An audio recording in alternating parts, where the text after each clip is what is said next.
Got a number of questions to go through, and I know that you do have to finish at 4 o'clock sharp, but if you'd like to make an opening statement, you're very welcome to. That's very kind. I was just going to briefly pick up on three things, Chair. Progress we're making in the Met, the policing white paper and the criminal justice system. 3 and a bit years on from starting as Commissioner and picking up after a whole series of scandals, damaged public trust, I'm really proud of what our teams have been doing to make progress in the policing of London. More than 7 out of 10 people trust the police in London. The majority of the rest are uncertain, and a small proportion don't trust the police. That's a rising number, and to have a rising number in today's times when, as most independent surveys say, that the trust in the state, trust in institutions is going down, I'm really proud of what the teams have done on that. Putting crime in 3 baskets, serious violence we've kept driving down. You might have seen in January, we were sort of marking that last year was the lowest per capita homicide rate London has ever seen. That's extraordinary, and you've got cities like Brussels, Berlin and New York, which are about 3 times the rate. So that's really something down to lots of immense hard work by our teams, tackling the most dangerous people and working with partners who divert young people away from violence. Violence against women and girls was a big challenge for us.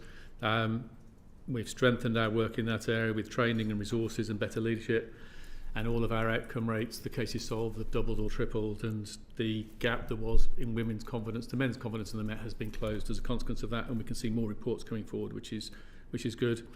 And then on volume crime, burglary and vehicle crime are at 5 years lows, and we've turned the corner on things like phone theft, and there's 10,000 fewer victims this year. All whilst dealing with headwinds, 3 headwinds. We've taken 1,500 people out of the organisation through standards interventions to deal with integrity issues, sort of a scale of intervention not been seen before. Overall, we've had to shrink by 3,300 because of budget pressures created over the last 3 years, and yet we've still gone forward on performance. And thirdly, we've had the increased disruption of an increasing amount of protest to deal with. So my teams have been working extraordinarily hard. The white paper, I think, is a sort of once in generations chance to set policing up for the future. The current policing setup we have in the UK was designed in the early 60s and is well out of date, and has had lots of braces and accommodations put around it. There's collaborations, there's national leads, there's national organisations. It's a whole complicated spaghetti that sort of bastardised the sort of version that we previously had, and it's well out of date. And a reset to deal with the challenges of today is overdue, and I welcome the reform white paper the Home Secretary's put together, and also a sense of direction that says policing capability needs to be looked at in the round. It's about police officers, it's about police staff, it's about the technology and the other things that go together to make a good organisation. And a one-dimensional approach, which is just about police officer numbers, is not the right way of doing it. But of course, we do need to have the right size organisation for the future, and I am troubled by our budgets, and I'm sure we'll discuss that. I'm probably most worried, though, of all things about the criminal justice system. It's fantastic we've got the Leveson 1 and 2 reports as a sort of charting a way forward in terms of reform, but I think it's almost impossible to overstate what a parlous state it's in and the risks that presents for communities and victims in a justice system that's going slower and has a weaker grip on offenders that are in that system. Thank you, Chair. No, thank you very much. Well, we'll start the questioning with Joni Reid. Thank you so much for joining us this afternoon. I know that last time you came to this committee, it was an entirely different iteration. It was somewhat 3 years ago. So how you've given us a little bit of insight into the progress, the positive progress that you've made in that time. How do you think your priorities have shifted from what they originally were when you were last at this committee? And can I just ask, in relation to the white paper, there's a focus now on trying to reorganise so that we have a more responsive neighbourhood police force, and I think I could be wrong about this. Obviously, this has devolved and it's more relevant to Police Scotland. But my sense is that because of the different responsibilities that the Met Police has, that there isn't enough scope to focus on neighbourhood policing in London in particular. would you agree with that, and do you think the white paper will sufficiently address that? And we have got a series of questions on the white paper later, so if we could just touch on that briefly so we can cover the more detailed stuff on that later. So on priorities, 3 years ago I set out we were going to deliver more trust, less crime and high standards, and those top level missions continue, and I've sort of touched on some of the progress being made. So the headline level hasn't changed, and also we've consistently looked hard at, say, the serious violence, the violence against women and girls, and the day-to-day volume of crime which affect most people, and making progress on all those fronts. One of the things that has changed when I was having interviews for this job nearly 4 years ago, it wasn't on the basis of make these improvements and have to deal with an organisation that's shrinking rapidly and having its budget squeezed. So that has been a challenge. To add that into the melting pot of leadership decision making has made this much harder.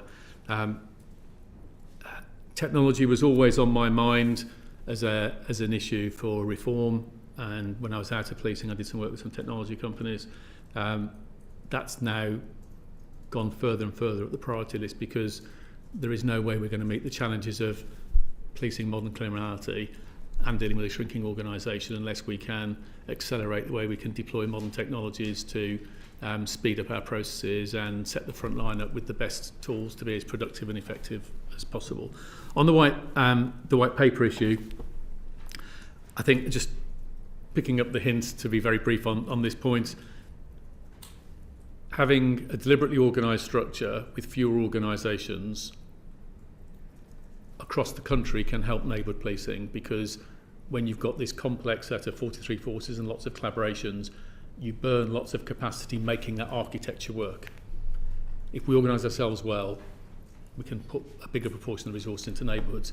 The issue in London is slightly different. The pressures of policing a capital city are not properly funded, and that's one of the challenges for us, and our abstractions from policing of neighbourhoods is much greater than all communities would wish. I'm not talking about our national security responsibilities around counter-terrorism and those issues, because those are in a ring-fenced ground. You'll remember from your time as the Home Secretary Chair, in a ring-fenced ground, so that's almost to one side. It's the day-to-day capital city stretches in London of things like protests and other events which are drawing in more and more resources. I think this year it's going to be about 80,000 officer shifts on those central events. We get some capital city funding, but it's little more than half of what's required for that. This government put a bit more into that pot last year, which was welcome, but we still reckon we're about 180 million short on that. So basically, neighbourhood policing and day-to-day policing is paying for the pressures of policing a capital city. We have got more questions on that as well. Super. So, Jay. Thank you. Chris Murray. Thank you. Thank you. Thank you for coming in. So you'll have obviously seen Baroness Casey's report previously, where she described the Met as having severe institutional failings, talked about systemic and fundamental problems, and she also described the Met as having initiative-itis, where new initiatives are pushed out from the centre, but they don't quite cut through on the front line of policing. So can I ask then, you've got your new Met for London Phase 2 that's come out with some very laudable, positive sounding objectives. Given what Louise Casey has said, how are you going to make sure that that actually cuts through and translates into reality on the front line of policing? I'm a great believer in having a plan and trying to stick to it. And in the winds of crises, big operations, challenge in policing, that's difficult, but that's absolutely critical. We've set out from very early in my tenure with one strategy, say, built around those trust, crime and standards objectives, built around 3 areas of reform, which have been about pushing more resources to the local. We talked about community crime fighting, and that's led to less central resources, more in neighbourhood teams, more in local teams dealing with violence against women and girls. Secondly, tackling the culture and standards issues in the organisation assertively. And that's not me doing it to the organisation. The vast majority of officers and staff in the Met want to be in an organisation that feels healthy and they feel supported, and they've all stepped forward. And then thirdly, sorting out the foundational underpinnings which go to our success. And we've continued on that trajectory. So all the new Met London 2 plan is the next set of things on the to-do list to continue in that direction. So a consistent strategy has been absolutely key. And we've changed the balance of central versus local. By having stronger neighbourhood teams with more senior leaders, we've put superintendents in each of the boroughs in London. We're making sure that the issues that a community is seeing in Tower Hamlets or Bromley, which may well be different, are influencing our priorities and resourcing decisions as much as the intelligence picture we can see from the centre. So you get a healthy balance from sort of top down, bottom up, and that's I think that's delivering the results that you see that I spoke about earlier. So, thank you for that. I suppose my follow-up question is, you, as you have alluded to, have a challenging financial backdrop which forces prioritisation. So how does the new plan for London, the new Met for London rather, guide your prioritisation? Because you've already sort of alluded to the fact that prioritisation is forced upon you by the demands of being a capital city, by the ring fencing of terrorist responsibilities. Is that what drives your prioritisation, or are there other ways that you do? So that strategy drives our prioritisation. So, for example, our budget pressures last year, we couldn't deal with all of it through efficiencies. Some of it we had to deal with sort of service changes, service cuts, and we started out, well, what are we protecting? We're protecting neighbourhood policing, we're protecting the work we're doing on violence against women and girls, having strengthened that, we didn't want to weaken it. We put some more resources into some areas, so we made the problem bigger because our priorities said actually we need to strengthen our work on some of the street crime issues that has helped us turn that round. So we're protecting these, we're strengthening those, and that made the choices harder, but that's what you do when you're making difficult leadership choices. So we reduced things like there was lots of debate on it in London. You may or may not have picked it up, but around we reduced our provision of front counters because they're rarely used. We stopped having a separate parks policing service. We reduced the size of our mounted sections and dog sections. There were multiple things we did across the organisation because actually we're valuing these things. We've got to make some tough choices. That's what you do when you're pressured, and despite all that, we're continuing to progress in terms of the performance we're delivering for London. Okay, thank you. And then final question from me is, of those things that you had to cut as a result of the prioritisation, which of those, if you had to pick one that you think was a mistake, or the closest to a mistake, even if you're not willing to admit that, or you wish you hadn't had to do, or that had the negative externalities that you've had to deal with in other ways, what would that be? The danger of this at the risk of sounding glib, I don't regret any of them. And if you gave me a cheque now that bought me 1,000 more police officers, I wouldn't be recreating those roles. I'd be doing something different with it because of the high priority and the workload, say, in our violence against women and girls teams, or the need to try and reduce the abstractions from neighbourhood policing and tackle those areas. So there are things that are more important to invest in than the things that we've taken resources out of. Thank you. Follow up, Jenny Reid. I just want to go back to this neighbourhood policing because I actually witnessed something this morning, and since you're here, I might as well take the opportunity to ask you if it's a problem in London.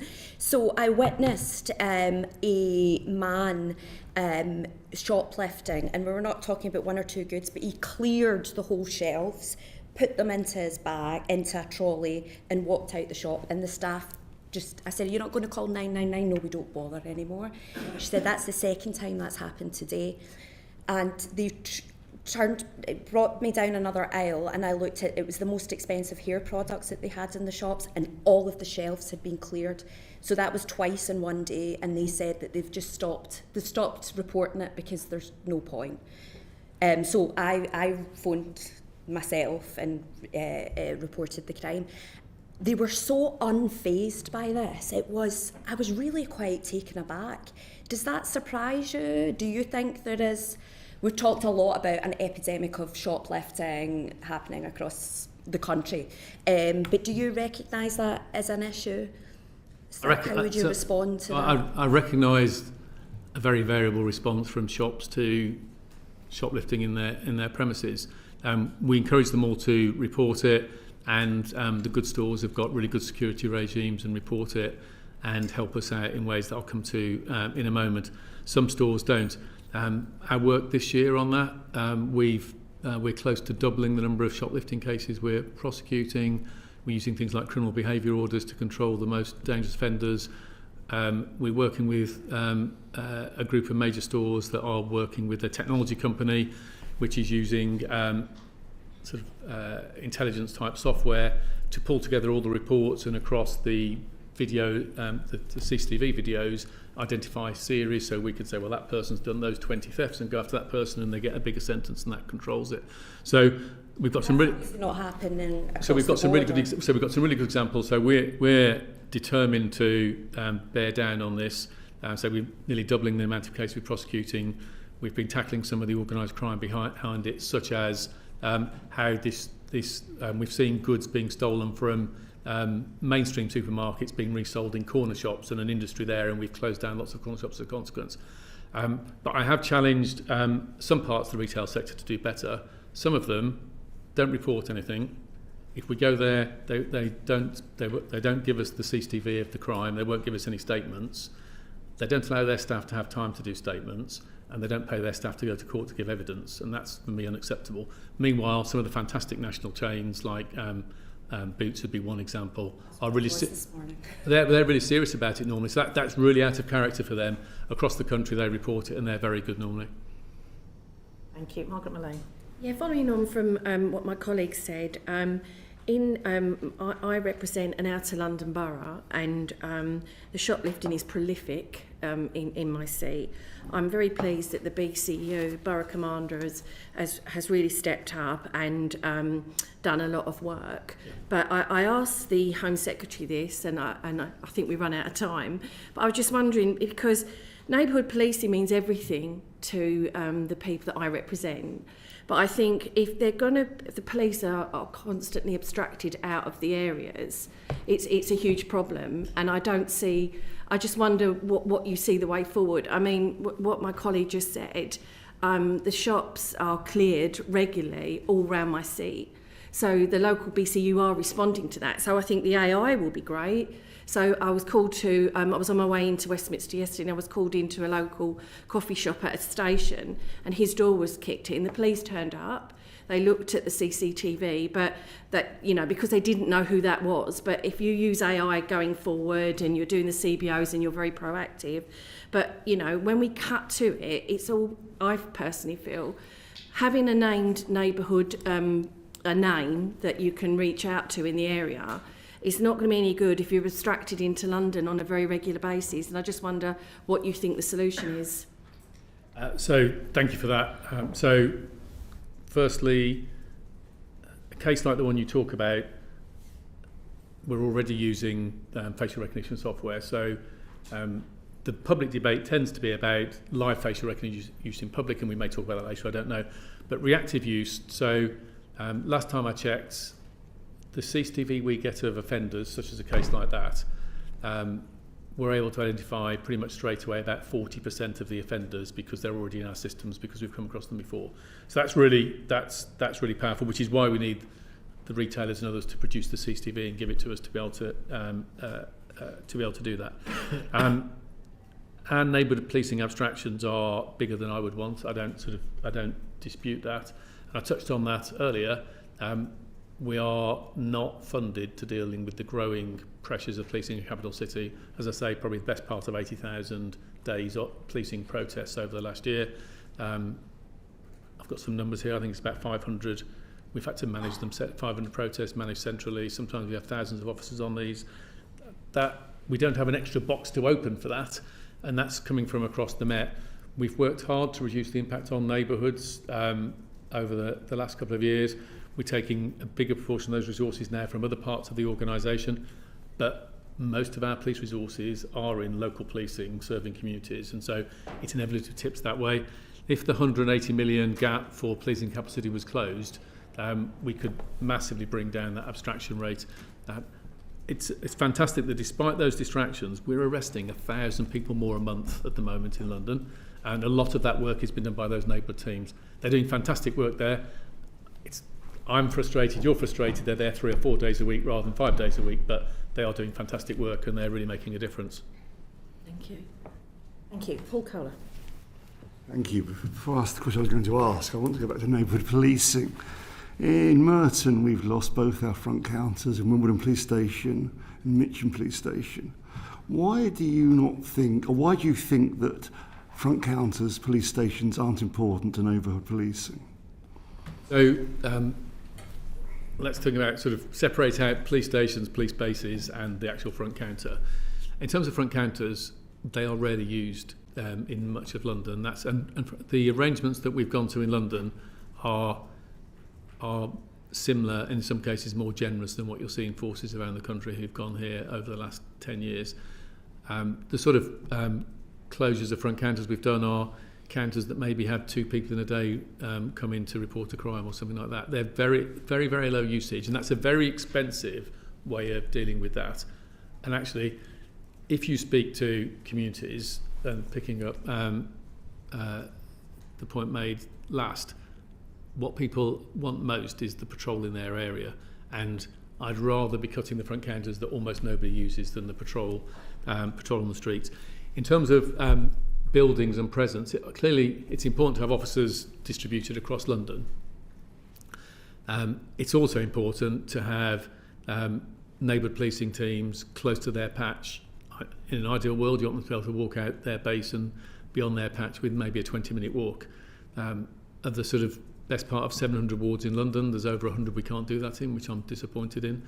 We recently published a new estate strategy, which is unaffordable, but it's deliberately put out there to challenge sort of local and national government about funding the infrastructure of policing properly, because we have a large part of our estate is suboptimal, and the amount of money we need to spend just to keep our existing buildings working is not available. So our budget doesn't even cover keeping sensible standards in the existing buildings. When we look at other challenges, such as wanting to put bases for neighbourhood teams closer to communities, or needing to meet the challenge of the electrification of vehicle fleets, which has a big impact for policing because we have to put massive charging infrastructures in place. And this isn't about chasing any green targets, this is simply following the speed of the market change. There's some multiple billions we need to spend on estates over the next few years we don't have, and that's the challenge.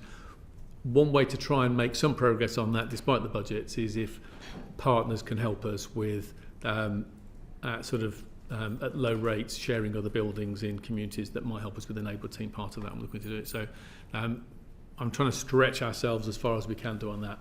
But absolutely, we should have neighbourhood teams based in and close to the community. The evidence is that people you'd rather have them on the streets tackling issues than in a front counter doing very little. Wimbledon Police Station has far more than 2 visitors a day, and that's been closed. But are you having discussions with councils about sharing premises? Yes. Are you discussing that with Merton Council? We're doing it across London, and we're coordinating it with City Hall. I can't remember the individual conversations with each council, but that's the intent. Okay. This committee was deeply shocked by the Panorama programme in Charing Cross Station, as I'm sure you were. Yes. Before I ask you what you've done about it, why didn't the Met know about it already? How could this happen without the Met knowing about it? So, the Met having long-term issues on standards is not news, and I've been very clear about our determination to tackle that. We have, so as I said at the start, we've removed 1,500 people from the organisation because of standards issues, whether that's through vetting, whether that's through misconduct investigations, etc. That's well over 3 times the pre-existing rate. It's beyond anything that's ever been done before. One of the areas I've had to put more resources into is our professional standards environment. That has had a big positive effect on the organisation, but we're not through it yet, and there are still pockets in the organisation we're identifying where people are hunkering down despite the efforts of our team, and that's what you would expect. If I just describe the efforts that we've done so far, I think it's easiest to describe the strategy in 3 parts. Firstly, tightening the front door. So the first thing is, what's your vetting like at point of entry? And it was 2 week, and we've now sort of more than doubled the failure rate at the front door through more intrusive checks and more assertive decision making. So you sort of get the front door tighter, and there's more work we're doing going forwards, acquiring new social media monitoring tools and other things. Secondly, you encourage more reporting and get more vigorous in responding to allegations in the organisation. As I said earlier, our good people want to be in a good organisation. We've got 3 times as much reporting, and that's helped generate people leaving the organisation. But thirdly, you have to look at all the material you already have and look back at legacy issues. Legacy information about people that hasn't been dealt with, where if you look back at all the things you know about John Smith, it's very obvious he shouldn't be a police officer. And that's why we pushed for changes in vetting regulations, and which have eventually been achieved. And through that combination of efforts, we've had that effect. We are making good progress to being as robust as you could possibly be, but we're still finding issues. We found an issue on one of our BCUs with a group of leaders who were involved in a sort of a criminal conspiracy, and they've all been arrested and suspended. We had the case at Panorama unfurled for us, and other things we're finding. So we're going to keep turning these cases up, and we're going to keep getting there. There'll be fewer and fewer of them, but an organisation that is ruthlessly determined about its integrity and its reputation and is coming from a difficult place, this is what you'll see on a regular basis. Were you aware that there were problems in Charing Cross before the Panorama programme? Were you aware of any problems, or was it a difficult station? Was it known as having problems? There wasn't a particular strand of information about that misconduct. I mean, when you watch the programme, you see a group of people in a very closed environment in custody, and you see a small number of them behaving in a really toxic way, and other people afraid to challenge them. It's a really troubling thing to see, and some of the attitudes they displayed were vile. So that hadn't been surfaced. I've just come from a leadership summit. We've been doing some work with our top 700 leaders about how we get more intrusive as a leadership team, what can be done differently. So at some point in the future that would have been surfaced, but as I say, we're slowly working through the organisation. The biggest doubling down on standards that policing has ever seen in this country by a long way. We're a large part of the way through it, but we're not finished. But meanwhile, we've got the majority of our people are fabulous people who are stepping forwards and making a difference. You've previously talked about custody staff wearing body-worn cameras. Has that developed, that idea? So I think we put in the letter back to you when you wrote to us when that happened about sort of the ideas we were exploring. That was a long list of ideas. That's one we've decided not to do. We've come to the conclusion the CCTV coverage in custody is so close to ubiquitous that actually body-worn videos wouldn't actually add much to that environment, and we're going to try 1 or 2 black spots in corridor corners and things in custody blocks that we're closing down through CCTV rather than body-worn video. Can I just bring Chris Murray in very quickly? Yes, thank you, Chair. The officers in the Charing Cross Panorama should never have been police officers, and there's really clear evidence of people who have passed vetting who should never have been police officers. What can you tell us about what you're doing to do proper checks on people with allegations of sexual assault, with complaints about inappropriate and sexual behaviour, to make sure that they're taken out of the police?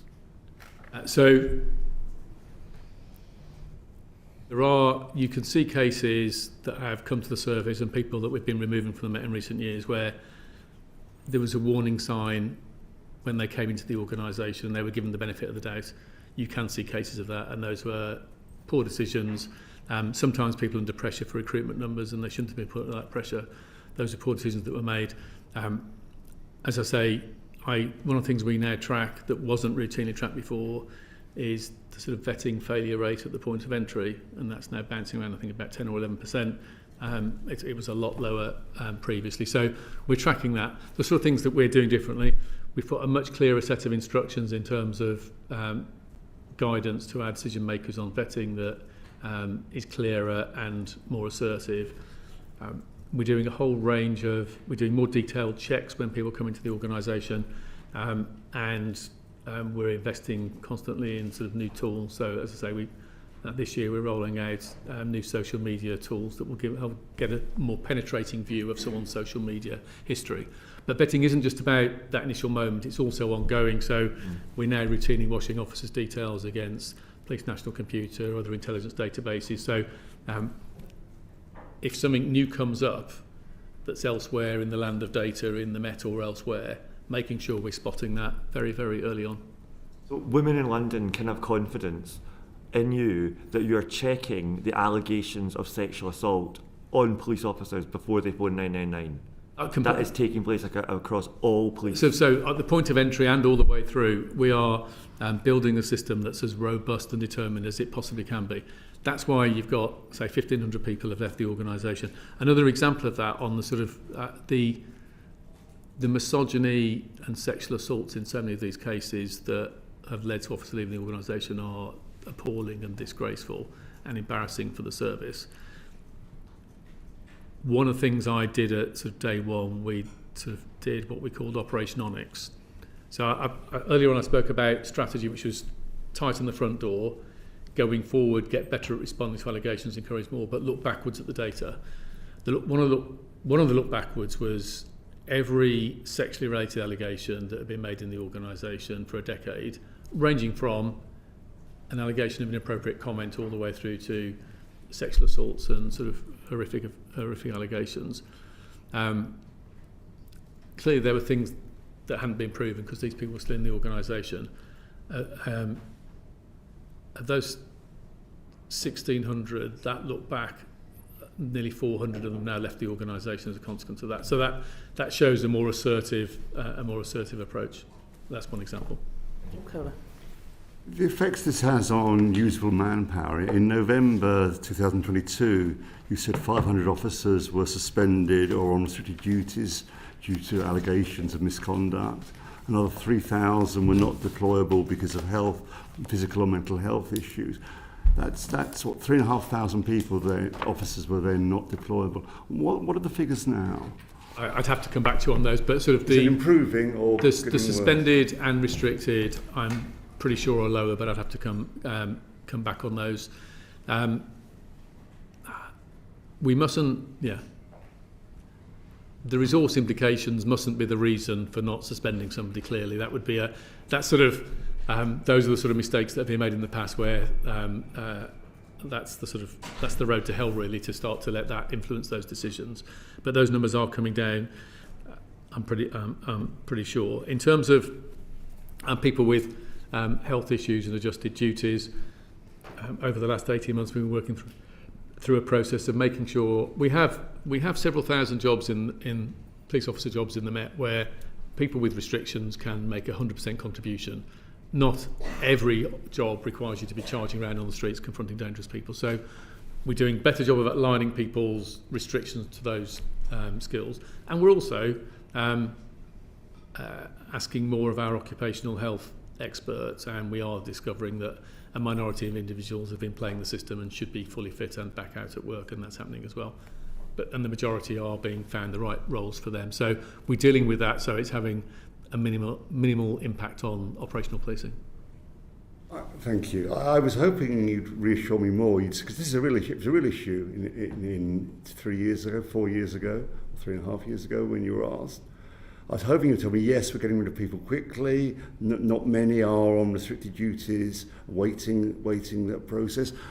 We're addressing the issue of those with mental and physical problems. I thought you'd be really on top of that. You know, the figure was 3,500 back in November 22, and now we're actually addressing it, and I've got evidence we're doing so. But you seem somewhat vague whether the number's gone up or down. I just don't have those numbers in front of me. I can write back to you on it. We are there have been some reductions in those numbers, but as we get, it's not just what the numbers are in those with restrictions, because some of these are officers who are damaged through the course of their work. There's a dangerous implication in your question that we just cast them aside and say, good to us anymore. And I'm sure that's not what you meant. Ones who are not properly deployable. That sounds like. But you might not be properly deployable because you're damaged from what you've dealt with in policing, whether psychologically or physically damaged. And so we shouldn't be casting them aside glibly, but we should be businesslike and finding them a role where they can fully contribute, and that's what we're doing. So a restriction doesn't necessarily mean you're not fully contributing. You need to match the restriction to the nature of the role. That's the important point. I see that, but can we have figures on the ones which aren't we're being used productively? And we're in a big redeployment in the organisation. If you know people in policing, you'll probably hear that from colleagues. But we're making sure that alignment is taking place. We're also finding out the minority who are abusing those adjusted duties process and actually can be fully fit, and dealing with that and getting them back to work. I'll get you the detail on the suspended and restricted officers for misconduct reasons. but we're not going to try and reduce that just for resource convenience for obvious reasons. Thank you. Lewis Atkinson. Thank you. Can I just finish off on I think the standards piece, course. Commissioner, in terms of just thinking about the link between the government's proposals around licence to practice and how your response to those proposals, but particularly as far as you see that maybe linking in how you do standards work in the future. So I think the potential benefits of a licence to practice are more about increasing the positive than dealing with the negative problem. So, I mean, it's fairly obvious to say a licence to practice, you need to be sort of, an officer with integrity. That's sort of, it's not a radical proposal, and so we're having to get more robust to put that in place. A licence to practice for the future, though, for a profession is people who are responsible for their own development. They're keeping their skills and their knowledge up to date. They're maintaining the qualifications they have as maybe sort of detectives or response officers, neighbourhood officers, firearms officers, etc. And there's an expectation, like you have in other professions, in terms of maintaining and developing those skills, which is shared between the individual and the organisation. I think the benefits, I think, are obvious in terms of a more professional and better police service, and where the officers and staff within it feel more valued. The risks, if we do it wrong, is you create something so bureaucratic it sucks lots of capacity away from the front line. That's not a way not to do it, reason not to do it, but we could go into it carefully. Yeah. So it would contribute to building a positive culture as Exactly. opposed to tackling a negative culture. Exactly that. Okay, thank you. So moving on, you made a number of changes to the parliamentary and diplomatic command. Can you just tell us to assess to what extent the culture there has changed? So it's been very positive. There's been a whole range of changes from sort of leadership all the way through. When you get underneath cultural issues, some of it comes down to some real basics. So, for example, the operating model was designed around cost, not around supervision and management and standards. So over many years, reasonable pressure from Parliament to reduce the cost of it had led to shifts and duties being organised just to do the bare minimum in terms of covering required posts. But if you end up with everyone on different shifts, starting and finishing at different times, starting for different places, and you spend the bare minimum on leadership, you end up with people who aren't in teams and are sort of aren't supervised. So we've had to reset the operating model, and sort of the parliamentary authorities have been supportive in that process, so that you've got teams more working together, you've got more supervision. We've also, there wasn't enough rotation, so you risk creating stagnant teams, and we've done some of that. Sort of armed commands, the sort of diversity balance tends to be different in them to elsewhere, and we've done some special work to sort of break down the barriers to entry for women officers, and that's having a big effect in terms of changing the diversity in the mix. And that was actually led by a couple of sergeants and inspector from Parliamentary Diplomatic Protection, who were male officers. The three of them, I remember saying to me, look, we've got daughters, we're not proud of this, we want to fix it. And they've created a scheme which has familiarised and encouraged women officers to join. That's changing the balance. When I look at some of the key data around it, such as they used to have sort of higher rates of conduct cases, etc. Those rates are much lower and much more comparable with us. So I can see the effects of the change that are taking place. Thank you. Moving on, you've previously called for changes in the accountability regime for firearms officers, and clearly the government proposed some of those towards the end of last year. Can you give us your view about the changes that have been proposed? So it was an accountability review commissioned when Suella Braverman was Home Secretary. It reported when James Cleverly was Home Secretary, and Yvette Cooper as Home Secretary then announced in Parliament that she was going to act on it and deliver those recommendations. Several of them have been acted upon in terms of, one example would be anonymity. Other parts of it are still to be acted on. Two of the most critical ones are relating to the alignment of thresholds for for assessing officers' conduct in use of force situations. So at the moment there are 3 thresholds. Imagine in your workplace being held to 3 different thresholds by 3 different processes. One is the criminal threshold, one is the inquest threshold, and one is the misconduct threshold. And because they're all different and they have to get dealt with sequentially, you end up with cases where officers and the families of those they confronted, the whole process, it takes too long.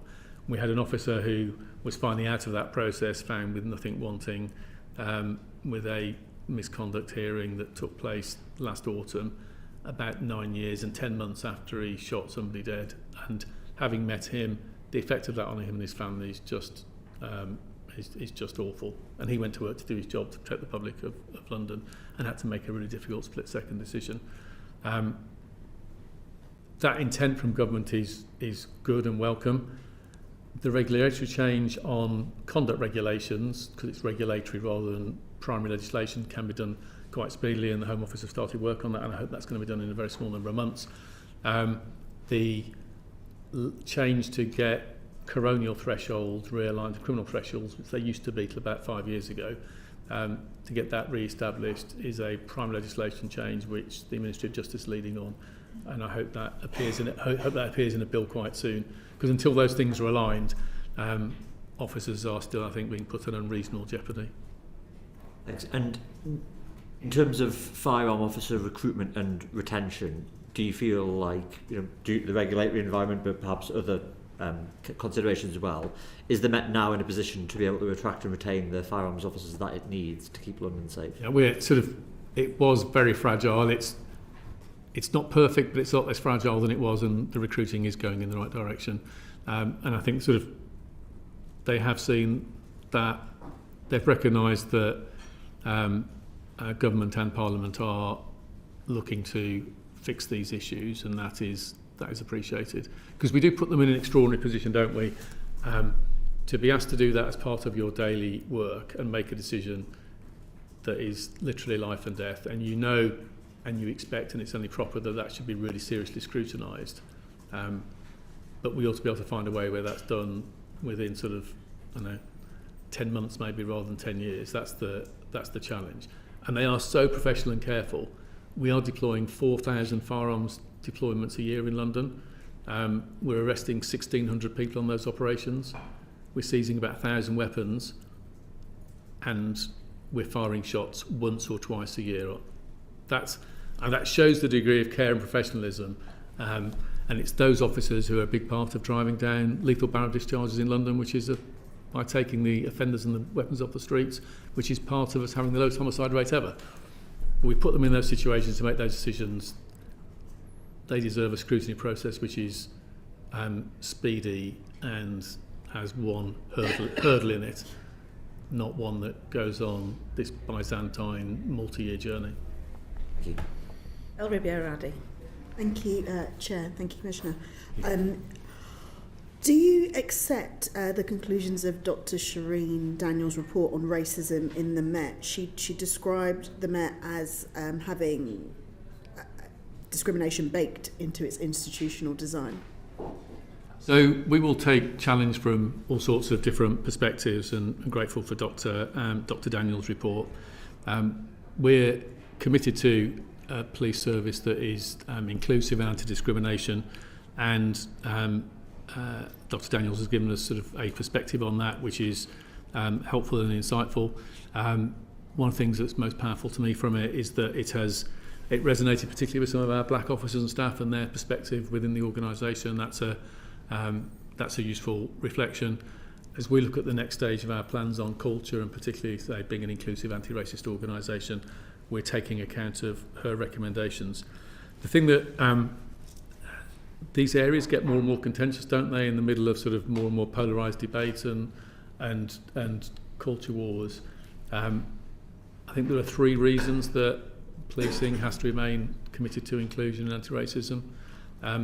Firstly, our founding vision for policing in this country and in London was about policing by consent. That has an implication about relationships with communities, and we police a complex, diverse, globally connected city. Secondly, the law gives us all sorts of duties about fairness and encouraging sort of equal opportunity and diversity. And thirdly, there is lots of good evidence from the sort of MBA type world in terms of studying healthy or good organisations that the best organisations are inclusive. Because if you're inclusive, you make the best of all the talent you've got, and you have the ability then to understand and connect to the world. If you're monocultural, you miss that opportunity, and particularly policing a city as complex as London, that's critical. So her insights are something that we're taking account of as we build the next stage of our plans. And the Met said that it would reflect on what she had found. And do you recognise the picture that she paints of the Met in her report?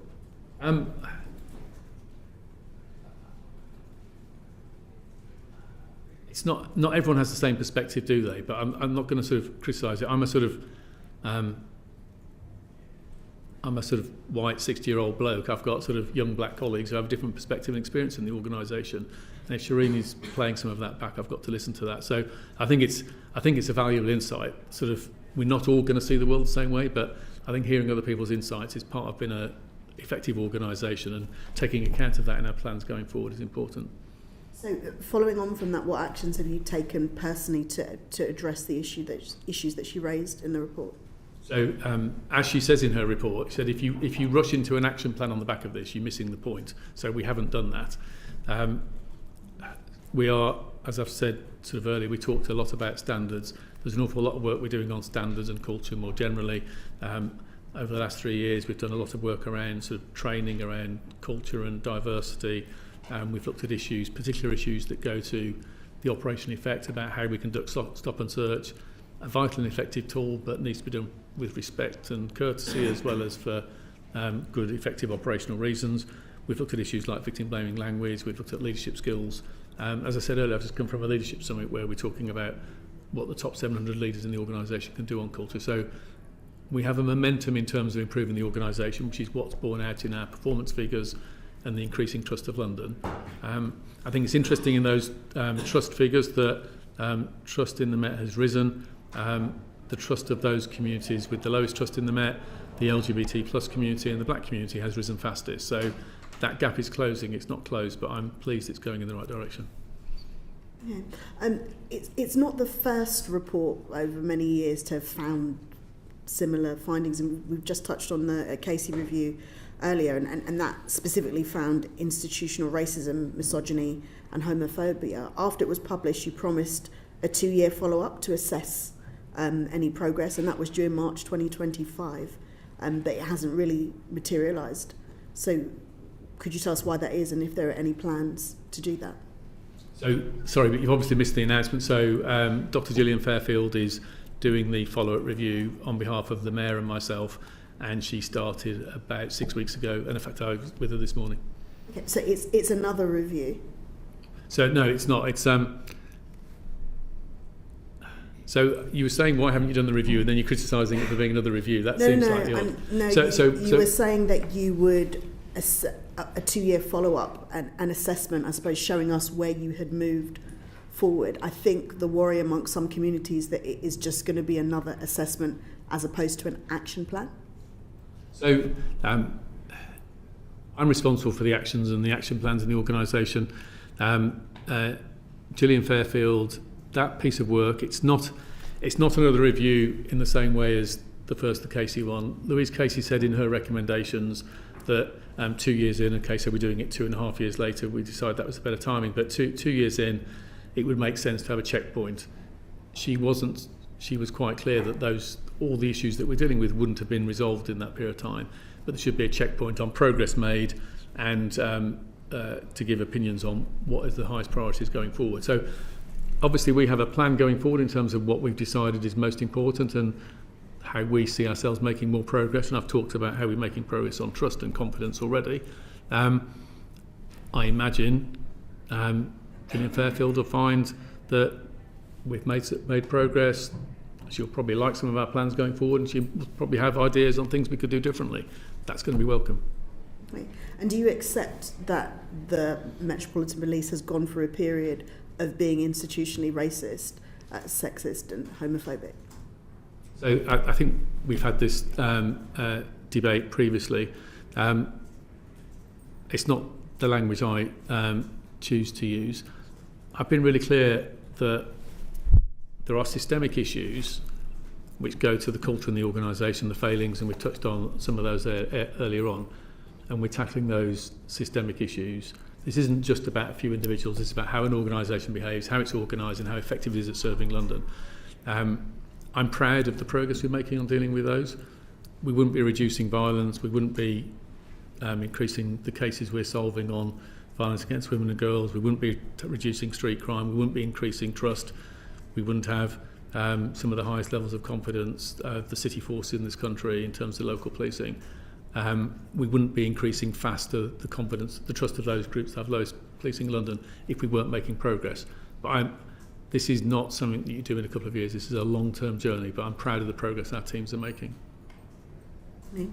In terms of the confidence of victims, we can see that in the 12 months to September 2025, 63% of victims were saying that they were satisfied with the Met overall in the service they provided. What are you doing to ensure that all victims, including those with protected characteristics, have the same satisfactory experience? So we definitely see that as a priority going forward to improve that. There's a piece of work which has just started testing on one of our BCUs on the South East, which will be rolling out over the course of the next year.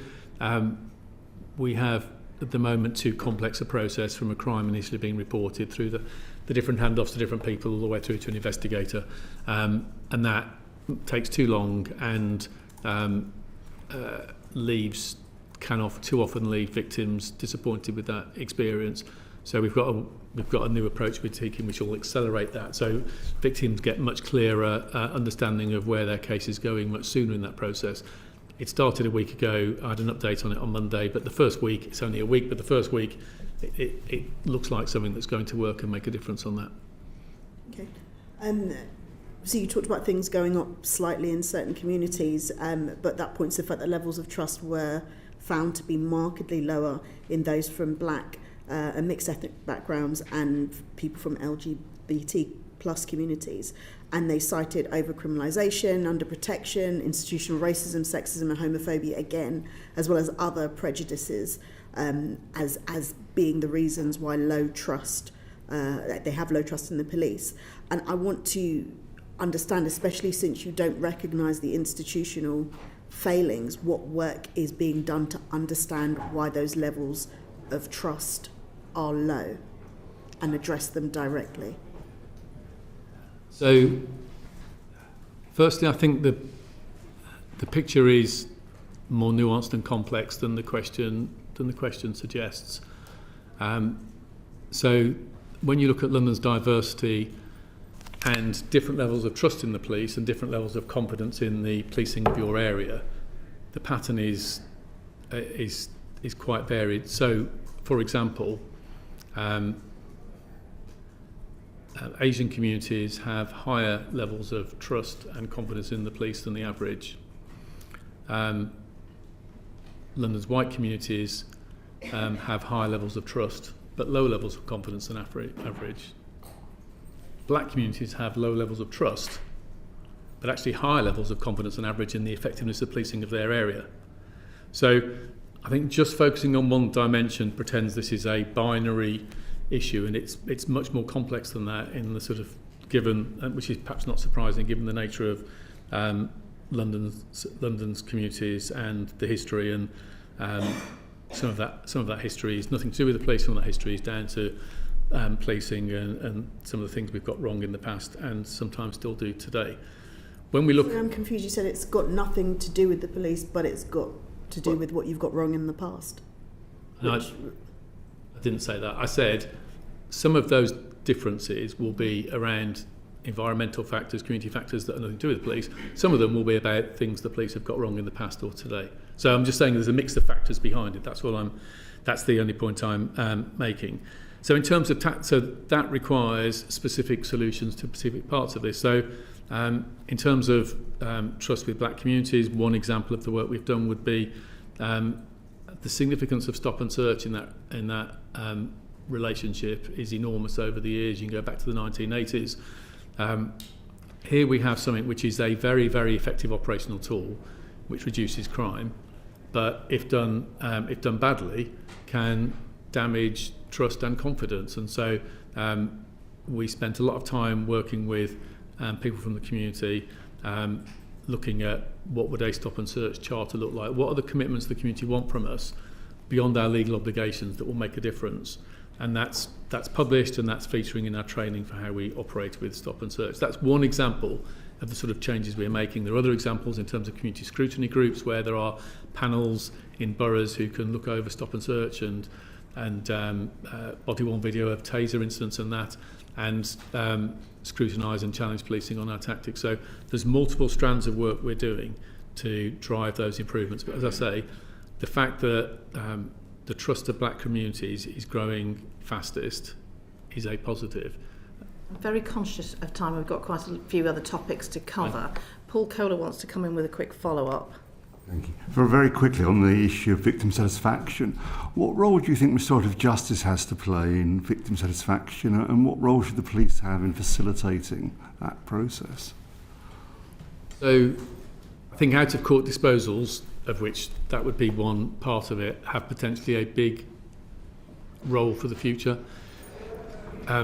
Previous work across the country on out-of-court disposals finds that on the right cases they can deliver higher victim satisfaction because it's dealt with quickly. You haven't got the long legal process of a court, and if it's not going to be for the most serious crimes, but for many crimes that is appropriate. At the moment, there is not a good national system for restorative justice. The last government paused partway through resetting out-of-court disposals. We currently have a setup where cases don't count as solved if they're solved outside the court process, which is, I think, a disincentive to use those tactics. So I think it's a missing opportunity. And if you look at the Leveson review in terms of the clogged justice system, one of the things he recommends is greater use of out-of-court disposals, and I do think that's a missed opportunity at the moment, and I know the government is considering it as part of the Leveson recommendations.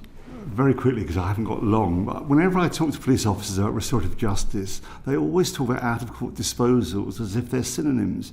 Restorative justice is not just about out-of-court disposals. That is understood by the police, is it not? It is. It's just one way you would do an out-of-court disposal. There are other ways, just in terms of warnings, restorative justice, training programs. There's a whole range of different ways you might do it.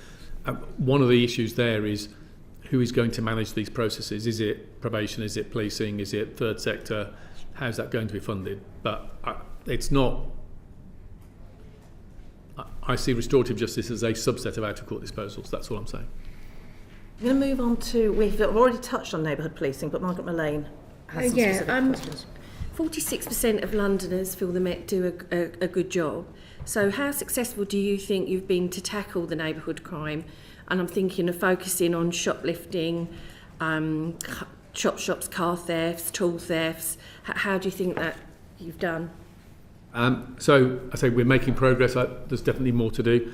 So 46% say a good or very good job in their local area. 81% if you add in fair. So fair, good and very good is 81%, which, I know, given the resource stretch, etc., I think our teams are doing well. Our data on that tends to be, and there's different metrics around that, tends to be the best of the city forces in this country. So I think we're doing well on those benchmarks, but you would want it to be higher. The work we're doing, so arresting 1,000 people more a month, doubling the number of shoplifting cases we're prosecuting. So there's going to be at least 10,000 fewer victims of phone theft this year compared to last year with all the operations the teams are doing. The extra work against antisocial behaviour and drugs, the criminal behaviour orders. There's an enormous amount of work those teams are doing. So I'm proud of the progress we're making, but there is definitely more to do. And if I had more resources, a chunk of it would be in neighbourhood policing.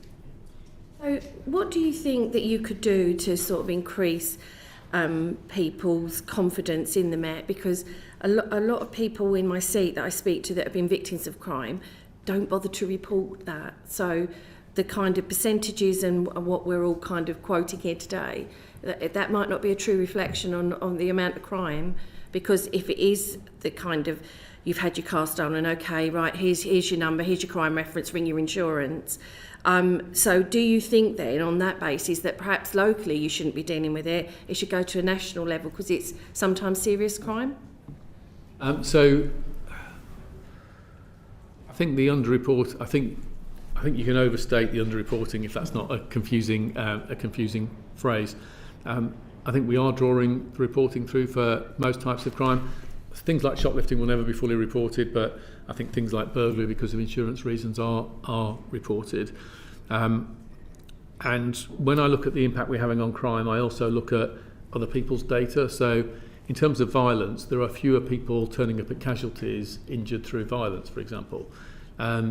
You can look at things like footfall. So the work we've been doing on street crime, I'm encouraged by the fact that in December, the footfall in Westminster in the West End was up compared to the previous year. So those sorts of data points, casualty, footfall, give a sense of the public's sense of safety and them noticing. Could that be that you focused on the West End because of the phone thefts, and then the other parts of London, the outer London boroughs, don't quite have that presence? So it could be that, but it's not. So, for example, in our winter plans that we had, I'm going to see if I can find it quickly. We had, I think, 18 town centres, 18 locations in London, which we could see from previous years were the most likely areas to be targeted with crime at that time of year, and we put extra patrols and plans in all of those areas. And I'm trying to do this from memory, I may be slightly out, but it was 15 or 20% less crime in those areas this year compared to the previous year. So by being focused, you can have an effect. And of course, the West End is bound to be one of those, but it wasn't the only one, because there are town centres across London, for example, that in the run up to Christmas, people socialising more, people shopping more. They are places people want to feel safe and enjoy themselves, and therefore they're places criminals will target if we don't put extra attention to them. And that's what we did, and that's how we deliver lower crime this year compared to last year. Just very quickly on the phone theft, so you still feel that local forces should do that? Because we had a presentation in Parliament from the Met, and it's organised crime behind it. So you don't think that should go to a national level? You still think it should be local? It's bound to be some of both. So if you look at phone theft, you've got people on the street stealing them. Some of those are teenagers who know they can make some quick money out of it. Some of it's, so that's not really organised. Some of it's more organised. You'll get organised. We've had some organised pickpocketing gangs coming from Eastern Europe and elsewhere. Then you've got people who are acting as handlers. Some of them are reselling them in London. Some of them are then passing them on to third parties who are exporting them internationally. And you've got the whole international trade. So we've been working on operations across that spectrum. At the top end of that, we've been dealing with some organised crime groups based in London, and working with National Crime Agency to connect to law enforcement in China and other countries where they're being exported to. So you need to join the whole piece together. It's not going to be about national or local. It's bound to be about how you join all that together across the system. You might have seen in the press last autumn, we charged one gang who were exporting 30 to 40,000 stolen mobile phones a year to China. Extraordinary operation. We've got we're currently doing some another intensification period, and we're taking out more handling gangs at the moment, and you'll see some press stuff on that in due course. It's a really determined effort, and that's why there's 10,000 fewer victims in London. The key question on this, which I think on the Technology Committee in Parliament picked up on, was how do you design this out? And there will always be a market in this with the value of these phones second hand. Most of us are, I think, old enough to remember car radios being stolen, and then the car industry redesigned that, and the radio is so integrated to the dashboard you couldn't possibly steal a car radio anymore. The equivalent with mobile phones is through the operating systems, the iOS Apple operating system and the Google Android operating system. If you had your phone stolen, you were able to deactivate that. So that was a brick forever and wasn't able to be reconverted into a usable phone. That would completely kill the second-hand value. There'd be a couple of parts in the phone, maybe the screen and the cameras, but it would be pretty useless, and that would have a big effect. And we're it's taken a long time, but the conversations with Google and Apple are getting more constructive on that, and as a way to completely reset it and get us out of this cycle where there's a lot of money to be made exporting tens of thousands of phones from European cities to Africa and China. We have started, we did our call for evidence last week on our inquiry on the role organised crime plays in neighbourhood crime, organised criminality in neighbourhood crime. So I'm sure we'll welcome some evidence from... We've got buckets of evidence to send you to. That's what we would like to have. We're going to move on now. So Joe White's got some questions on the police reform white paper and then some questions on policing of protest. So Joe. Okay, well, thank you very much. You've already spoken about it, but what do you think will be the greatest benefits to the Met Police as a consequence of the new reform bill that's coming through? So I think the benefits to policing sort of, I think is probably, I will answer it that way, and then how that sort of filters through to the Metropolitan Police. At the moment, we are working in a system where once things move away from the local, it immediately gets very complicated. So whether you're talking about international operations, whether you're talking about specialist functions, if you want a helicopter, you go to West Yorkshire. If you want ballistics intelligence, you send it to West Midlands. I mean, the whole thing is a sort of a Byzantine thing that's grown up over decades. That complexity is then mirrored on support areas. So policing, we've got 43 forces, separate technology functions, the acquisition of technology and equipment, so that slows it down and means it's not as advanced as possible. It means we're less integrated in terms of our data and intelligence than we would be. So all of that sits behind the shop window of local policing, which we've all spoken about so much in value, is more complex. So rationalising that has big benefits for the whole of policing, including for the policing of London. Now, part of the changes that in my mind are necessary and talked to in the policing paper are having fewer police forces so that every local force is fully capable rather than needing so many collaborations. Clearly the Met isn't going to need to be bigger, but so that doesn't affect us in that way.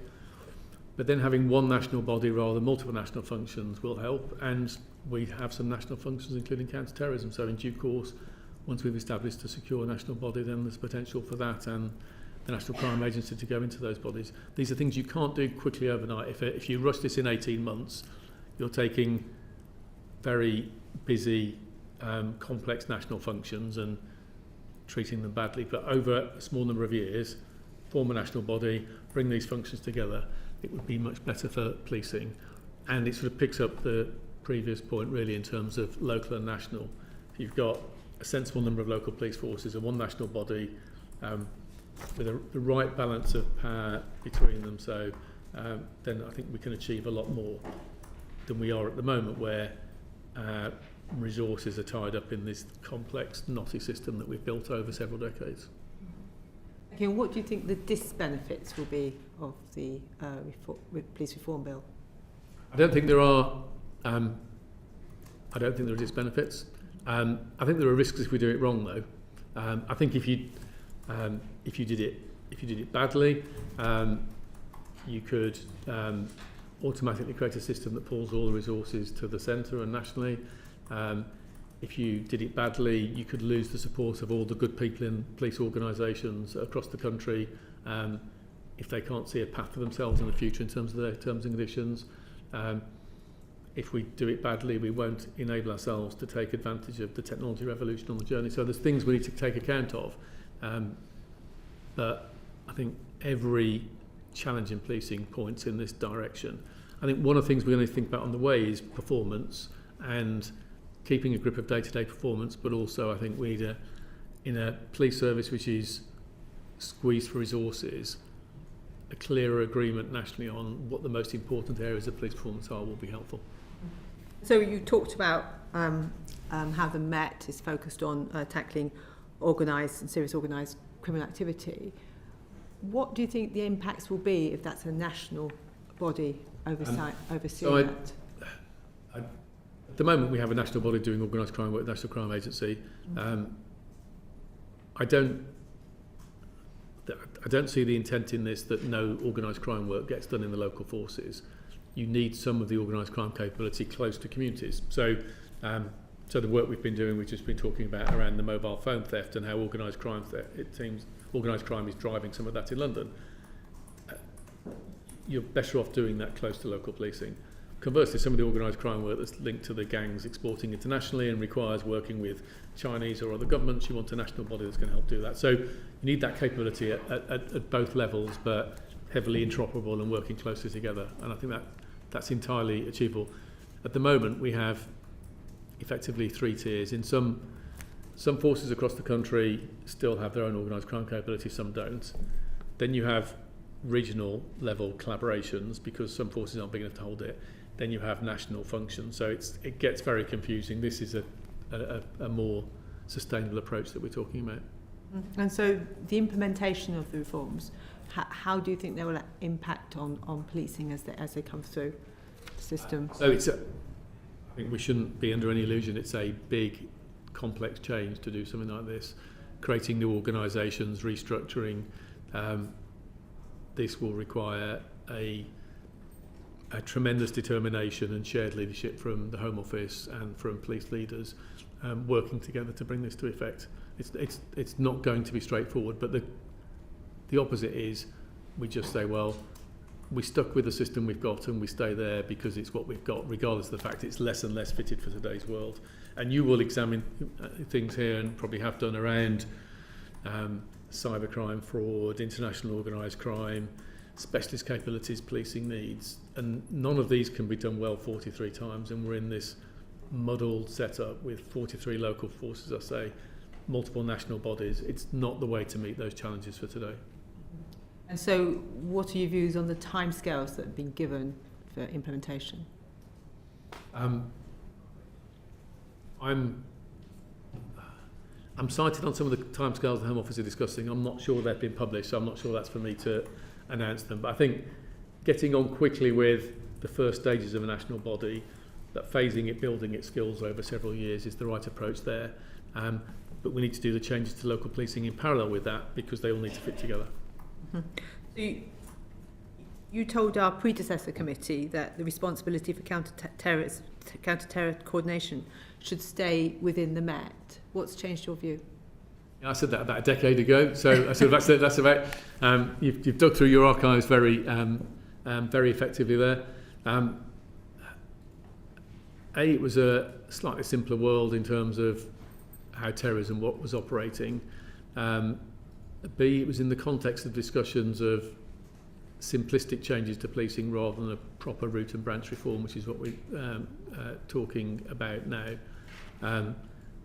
And third, the pace of operations then at the middle of ISIS and all the things we were facing was very difficult. So there's a range of reasons then, but it's still within the Met. I've been in and out of the Met since then, but I think the state of the world now, the state of policing, it's getting more. We're getting more out of date, and we need to be set up for the future.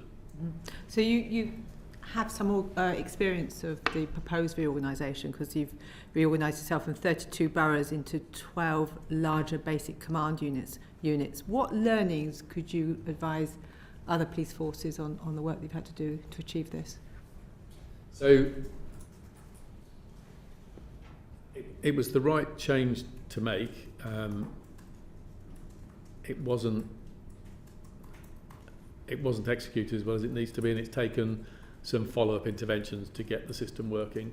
I think the key thing that we got wrong, there was not enough resource placed at the local level in neighbourhoods at the start of that. So that end of policing got devalued, and that was one of the areas that we were put into, engaged by the sort of special measures, so to speak, by the inspectorate. So the balance within the organisation was sucked too far towards the centre, and we've rebalanced that.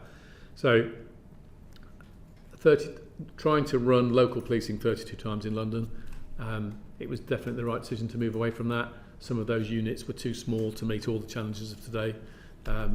So moving to sort of 10, 12 or 14 or something like that, we looked at different options, was definitely the right thing to do.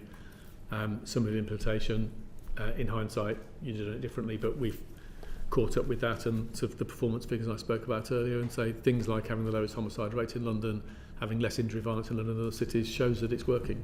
Come back to Joe, but Peter Prinsley just wants to come in quickly. Hello. Hello. I'm sorry to be delayed. I'm Peter Prinsley. I'm the MP for Bury St Edmunds and Stowmarket. I'm just looking at this police reform white paper, and what I understand is that there's going to be a new strategy for recruiting graduates. Is that so? And how do you see recruitment changing and assisting with your endeavours? And are we recruiting the right sort of people into the police force right now? So it's quite a broad statement in the paper. I think there's still a lot of work to be done. I think within the paper are several comments about a different workforce strategy for the future. I think it's instructive to look at the National Crime Agency, where they've got quite a different mix of people that come into that organisation from different routes, and that's worth seeing. In the Met, I helped start a decade ago. We now bring people directly in as detectives, and that's been useful. There are certain people who see themselves as a detective career but aren't so interested in the uniform operations end of it, and that's brought different types of people into the organisation. I think it's still true that the majority of our people have degrees who join policing anyway. So it's a slightly old-fashioned notion that there aren't graduates in policing. There are plenty. I think there is scope for different accelerated promotion and routes into policing. I'm cautious about direct entry into operational leadership roles at a senior level, simply because the responsibility a frontline officer has is enormous. They have massive devolved authority. They're arresting people, they're investigating complex cases, they're making life-changing decisions. I think it's difficult to put someone in an operational leadership role over that if they haven't done it. And what we expect of operational leaders, it's a bit like it's like saying, I know, coming in direct entry as a consultant brain surgeon. I'd probably rather have someone myself who's worked their way towards that rather than somebody it was their first week. But we do have lots of senior leaders in policing who are part of the leadership, who are leading other functions like technology, and people who bring different skills in. And I have seen very powerful examples of good people coming in from adjacent sectors, from social services, from the National Crime Agency into policing, from intelligence agencies. So people who've got adjacent operational leadership skills is very valuable, not coming in from Sainsbury's. I do want to try and get you out on time. Sorry. It's okay. Yeah. Sorry, am I answering too slowly? No, that's fine, don't worry. I just want to make sure you've yeah. Essentially, do you think that we are putting in sufficient resources into the training of our senior police officers? No. Was that quick enough? No. That's a perfect answer. I did some. I made a promise when I started in the Met 3 years ago. We were going to try and give a week's leadership development to every leader each year. One of the things I had in my mind was a comparison. The military, if you after leaving Sandhurst, if say 15 years later you're a colonel and you're in charge of 1,500 people, the data I can recall from mine, you've done 72 weeks leadership development in that period. And it's a very structured approach. When I look at the chief superintendents in the Met who maybe 15 years since they were an inspector, sort of comparable progression, most of them have had 2 or 3 if they're lucky. Now, I think someone will criticise me this, the military is a bit overindulgent, but I think we are skeletal on that and it's not acceptable. And successive governments have massively cut investment in national police training over the whole length of my career since the 90s. I think that's a big mistake, and I hope as reform we're able to rebuild that. Let's move on to policing and protest. Joe White. So you said that you on average police over 500 protests per year. Yeah. How does the law on public order provide your officers with the powers it needs to keep Londoners safe? I think the law on public order, I'm looking for the tab with all my facts and figures in it, excuse me. I think the law on public order is well out of date, and I'm encouraged that the Home Secretary has asked Lord Ken MacDonald to review sort of protest and hate crime legislation to see what changes can be made. I think the reason that is the case is the core of the Public Order Act around protest was written in the Public Order Act in the 1980s, a very, very different context. There have been tweaks and amendments multiple times since. Obviously, between sort of halfway between then and now, the Human Rights Act came in. So every protest-based policing decision, an officer has to consider the specifics of protest legislation and the generic principles of the Human Rights Act legislation, and find a balance between the two. We've seen so many cases where the decision the officer made as a command decision within maybe a day planning an event or on the ground during the event is then poured over all the way to the High Court or the Court of Appeal over subsequent years, examining whether those balances were right. That is not a fair position to put police officers into. So I think it's due a overhaul, and I hope Lord MacDonald finds that. We operate without fear or favour under the law. There is a lot of debate about our policing of protest. A lot of it seems to be based on what people hope the law might be rather than what it actually is. And we routinely find ourselves making a judgment in the middle of a situation about protest and counter-protest, where we're putting conditions on both of them to restrict the impacts on communities and restrict the risk of violence. And we'll find ourselves, people on this side of the sort of political or geopolitical argument will say you're favouring them, and people on this side of the argument will say you're favouring them. And I'm disappointed, frankly, that too often parliamentarians join that and add to that heat of everyone trying to push policing to be more in favour of their side. That's not our job. It's our job to be neutral and independent. I think the vast majority of what we've done over the last few years, I think we've got right. Occasionally you look at cases and think, actually, we could have been a bit more assertive there or a bit too assertive, but most of the time we've got it absolutely right. But it has been a very challenging operating environment for us. And for my officers on the ground, it's extraordinarily difficult when you've got people trying to catch you out, putting phones in your faces, trying to wind up officers. We had an officer have a pro-Palestine sticker stuck on his arm, get photographed, and then get death threats for supporting Palestine in the papers.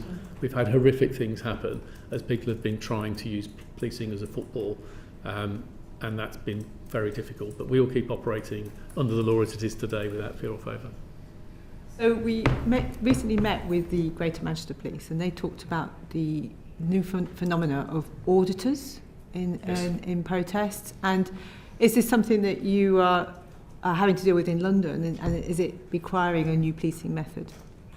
Yeah, so yes, I mean we do the vast majority of protest policing, and so we get a lot of that. Clearly, I want to be careful that my answer doesn't imply something. I'll say something very clearly up front. If somebody wants to film something an officer's doing in the street, that's okay. We've got nothing to hide, but do it at a respectful distance. Don't try and telescope yourself into the situation and make it hard for the officer to deal with. That's the thing that is very difficult for officers. And auditors, so we've got protesters turning up and saying, I'm an auditor, as if it's some legal office, and therefore you can't deal with me as a protester. Well, you're still on this protest. Whether you've got a camera in your hand or not is irrelevant. And so that is another part of the challenge. And then they will put edited clips online to try and mispresent officers' action. So we've had to remodel our approach to social media and communications to try and get much more agile and dynamic to deal with that. Candidly, getting the facts very quickly in the middle of an operation is very difficult, but we've got much better at that and making more assertive, that's not true, we did this is why we did it, all those sorts of things, and putting out the whole video of an incident from an officer's body worn rather than the clipped one. But it is it's a great challenge for officers to be wrestling with. I've just got my numbers here. Yes, it's going to be north of 500 by the time we get to this financial year. We're at 416 as we came to this year, and we're heading towards probably being about 75,000 shifts by the end of the financial year, which is probably total cost of that 40 or 50 million, and that's 40 or 50 million of policing that's not policing communities, the point Margaret made earlier. Mm-hmm. We've only got a few minutes left, and we do want to cover off just policing of football, because we've obviously been doing some work on that. So Paul Kohler. What approach would the Met have taken to the issues that arose in the Maccabee-Aston Villa game? So clearly, I'm not here to speak for West Midlands, but you get any key report on policing, and obviously the sort of Chief Inspector of Constabulary did a pretty forensic review on what he thought had gone right and wrong in that case. So we have looked at that and taken a judgment on, is there anything that we can learn from this in terms of our approaches? We're confident the flow of intelligence, sort of proper auditing of intelligence from picking up information, how it flows through and influencing decisions. We're broadly happy with our processes on that. The way our commanders make decisions, the audit trails on that, how we oversee operational risk as a senior team, up to and including myself and the deputy. We're happy with how we do that. We have a pretty well established process for doing community impact assessments, but we've got some thoughts on some minor improvements to that. I think the critical issue, and I've discussed this with my command team, is about brutal operational clarity about policing purpose. If you are feeding information in on the basis of, is this sporting event safe to take place, your consideration has to be about the event and the spectators, not about wider issues. There's a safety of the event which I think stands on its own.